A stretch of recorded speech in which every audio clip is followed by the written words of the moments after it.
Welcome to Graphing Systems of Linear Inequalities. Our goal today is being able to solve a system of inequalities graphically. Before we dive into the details of the process, here's the overall objective. We want to get a graph that will show the solution of the system, and the solution on a graph will basically be the common shaded region on the graph. Please pause the video and record this information before I go ahead and talk about it. I've narrowed it down into three pretty much big steps for the process. Step number one is going to get your two equations into y mx plus b form. I didn't say equals here because being inequalities, you're going to have those inequality symbols either greater than or less than, or greater than or equal to, less than or equal to. So I kind of just have it empty here. You're going to want, because we're going to go to the graph, you want to get the y alone. In step two is pretty much the big step. It's graphing, and you're going to have to graph both lines. So you're going to find the b on the y-axis and then do your slope. And then there's some details you have to pay attention to. Your boundary, the line itself, you have to decide if it's dashed or solid depending on your symbols for that particular inequality. So no equal to bars means you're going to have a dashed boundary. So when you draw that in, you're going to draw it so that it shows that it's broken up or dashed. If it does have the equal to, then you're going to do a solid boundary, which is pretty typical as of solving a line on the graph.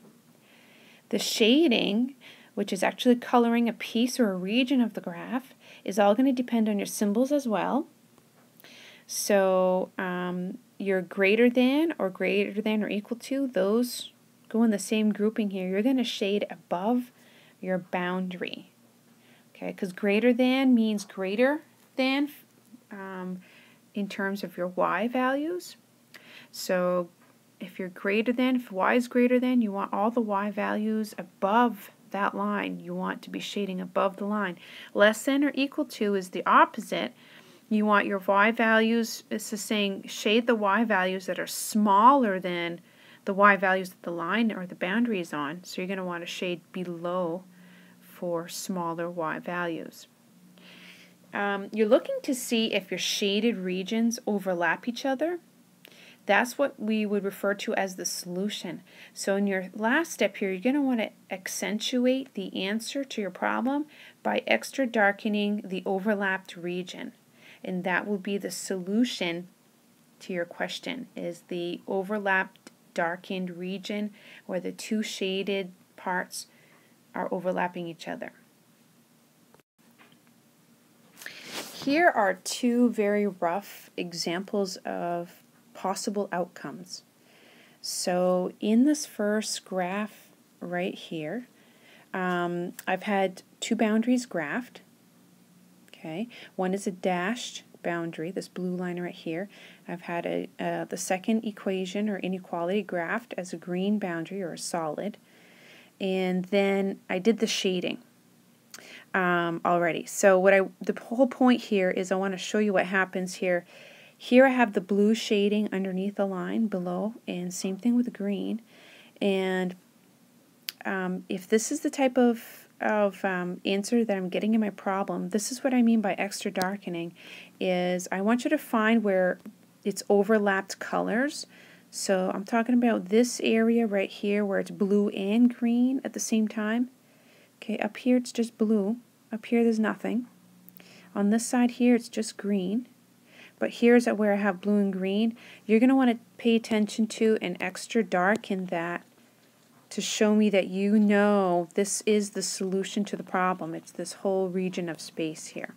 Okay, and I know you probably don't have a nice big bold black. I don't mean for you to take a Sharpie or anything, but you're going to want to take your pencil or writing tool and extra darken that space to make it obvious to you and me that you know that that's the solution to the problem. In the second graph here, I graphed my blue boundary, then shaded, it's above. I graphed my green boundary and shaded, it's below. And then I ask myself, all right, where am I going to extra darken the overlap? And so then I recognize, wait a minute, there's no overlap here happening. So then my answer is going to say no solution. And you must write that on paper so that you and I are both aware that there's no overlapped region, so there's no common points, there's no solution. Okay, so what we're going to do is end this lesson here for now for your notes, and then in class we'll actually dive right into some practice problems, and we'll see if anyone has questions. Thank you for watching.